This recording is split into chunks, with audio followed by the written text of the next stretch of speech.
সামনে চেল্লা ভাইয়ের নির্বাচন, যে যত টাকা নিয়ে আসছো সামনে জমা দাও। কে কোন খাত থেকে টাকা আনছো সবাই এখানে দাও, কেউ কিন্তু একটা টাকা মারবে না। প্রথমে আমি কাল্লা পাঠান উত্তর আমকলা রাস্তার সাইডে যে কয়টা গাছ ছিল আম গাছের আম বিক্রি করে যে টাকা পাইছি চেলা ভাইয়ের সামনে পেশ করলাম।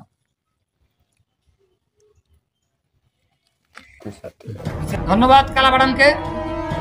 এবার আমাদের দক্ষিণ পাড়ার জুম্মন কষাই কত আনছো সেটা পেশ করো।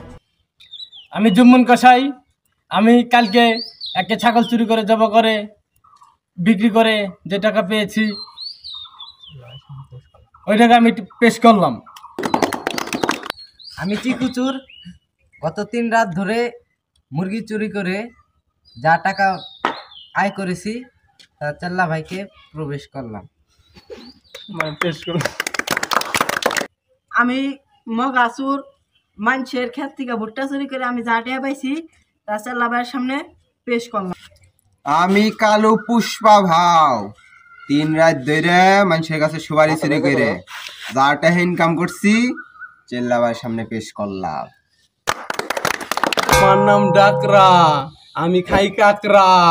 বড় ভাই আপনার কি মনে আছে মুক্তার রাম গাছের কথা? মুক্তার রাম গাছ তলা আপনারে বাইন্দা ছিল, ওই আম গাছ আমি বিক্রি করে দিছি, এই সেই টাকা পেশ করলাম। তুমি কি বললা? কি মুক্তারে আম গাছ বিক্রি করছো? মাইরে ভালাইছো রে।